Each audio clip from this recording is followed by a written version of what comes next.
আরে কি হয়েছে? তোরা কাঁদছিস কেন? Cartoon TV Bangla. মা, কি করছো? পূজা গিয়ে গোলুকে বাঁচিয়ে নিল, কিন্তু দিদা পূজাকে খুব রাগী ভাবে বলল, তুই কি তোর বাচ্চাদের ভদ্রতা শেখাসনি? আমি এদেরকে বললাম, যাই হোক, কেউ যেন আমার রুমে না আসে। আরে মা, ওরা তো বাচ্চা ছেলে, তাই না?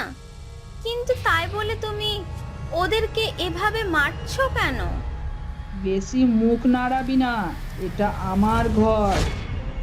যেটা আমি বলবো সেটাই সবাইকে শুনতে হবে। এরপরেও যদি কেউ আমার কথা না শুনিস, তার ব্যবস্থা আমি করব। এই বলে পূজার মা রেগে নিজের রুমে চলে গেল।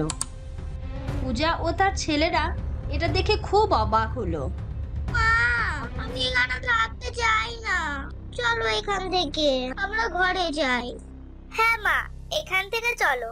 ওরকম বলতে নেই, দিদা তো তোমাদেরকে অনেক ভালোবাসে, তাই না? তাই একটু রাগ দেখাচ্ছে। না মা, ও আমাদের দিদা নয়। কি বলছো তুমি গোলু?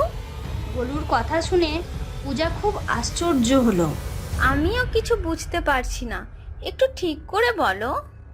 মা, আমরা খেলা করছিলাম, খেলতে খেলতে আমাদের বল দিদার রুমে চলে যায়। আমরা গিয়ে দেখি দিদার রুমে অনেক অন্ধকার। মলি রুমের আলো জ্বালিয়ে দেয়, আর দেখি দিদার রুমে দিদা নেই। এক ভয়ঙ্কর ডাইনি ছাদের উপর উল্টো করে হেঁটে বেড়াচ্ছিল। আমরা দেখে ভয়ে চিৎকার করে বাইরে আসি। তখন দিদা বাইরে এসে মারতে শুরু করে। হ্যাঁ মা, সত্যি বলছি, ও আমাদের দিদা নয়। বাচ্চারা, তোমরা যদি সত্যি বলছো তাহলে আমাদের এখানে থাকা উচিত নয়। পাশে তোমাদের কাকিমাদের বাড়ি, চলো আমরা ওখানে যাই। তারপর তোমাদের কাকিমাকে সঙ্গে নিয়ে এসে দেখবো বিষয়টা কি। ঠিক আছে মা, তাহলে চলো। পাশেই তাদের কাকিমার বাড়ি। তারা সেখানেই পৌঁছে গেল আর তাদের সবকিছু খুলে বলল। কি বলছো পূজা? তাহলে কি সত্যি সত্যি তোমার মায়ের ভিতরে ভূত ঢুকে যায়নি তো? সুনিতা, এখন আমি কি করব? কি করে মাকে বাঁচাবো? এক্ষুনি কিছু করতে হবে, না হলে ওই ডাইনিটা আমার মাকে ছাড়বে না। তখন সুনিতার বর বলল, দেখো পূজা, আমার মনে হয় আমাদের কিছুদিন তোমার মায়ের ওপর নজর রাখা উচিত। তাহলে হয়তো আমরা জানতে পারবো ওই ডাইনি তোমার মায়ের কাছে কি চায়।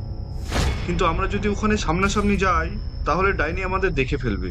তাই আমরা আড়াল থেকে নজর রাখবো। হ্যাঁ সুনিতা, চলো তাহলে, আমার খুব চিন্তা হচ্ছে মায়ের জন্য। পূজা সুনিতা একসাথে তাদের বাড়ির পথে রওনা হলো এবং পূজা আস্তে আস্তে বলল, চলো সুনিতা, ওপরে মায়ের রুমে যাই। হ্যাঁ চলো, কিন্তু কোনো আওয়াজ করো না। আমাদের আস্তে আস্তে গিয়ে দেখতে হবে ওখানে কি হচ্ছে। তারা তার মায়ের রুমের কাছে গিয়ে পৌঁছাতেই তাদের কানে কিছু আওয়াজ এলো। একটা আওয়াজ খুব ভয়ঙ্কর, আর একটা পূজার মায়ের, যেটি খুব শান্ত আওয়াজ। তোমার তো আমার শরীরের প্রয়োজন ছিল, নাও আমার শরীর নিয়ে নাও, কিন্তু আমার বাচ্চাদের মারতে পারো না। বারবার কেন ওদের ক্ষতি করতে যাচ্ছ? এসব করে তুমি কি পাবে? না, ওদেরকে আমি মেরে ফেলবো। আমি একমাত্র শরীর পেয়ে গেলে অনেক শক্তিশালী হয়ে যাব। শুধু আজকে রাত পর্যন্ত আমাকে অপেক্ষা করতেই হবে। আজ রাতেই আমি মারা গেছিলাম। আজ রাত ঠিক ওই সময়েই তোকে আমি মেরে ফেলবো আর তোর শরীর নিয়ে নেব। তারপর আমার মতো শক্তিশালী ডাইনি আর কেউ হবে না। আমি অনেক শক্তিশালী হয়ে যাব। পূজা কথাগুলো শোনা মাত্র রুমের ভেতরে চলে যায় এবং তার মাকে আটকে ফেলে। না মা, তুমি নিজেকে এভাবে মারতে পারো না। আমরা সবাই ওই ডাইনির সাথে লড়াই করব। তোরা আমার সাথে লড়বি? তোদের মতো মানুষদের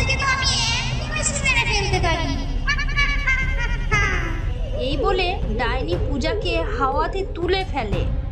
আর তখনই সুনিতার বর পিছন থেকে এসে একটা বড় লাঠিতে করে ডাইনিকে খুব পেটাতে শুরু করে। লাঠির বাড়ি পড়তেই ডাইনি খুব চিৎকার করতে শুরু করে আর সেখান থেকে ছুটতে পালায় এবং পূজা ও পূজার মা ডাইনির হাত থেকে বেঁচে যায়। সুনিতা, তুমি আর তোমার বর না থাকলে আজ যে কি হতো। তোমাকে অনেক অনেক ধন্যবাদ সুনিতা। এরপর আবার তারা আগের মতো অনেক সুখে শান্তিতে বাস করতে থাকে।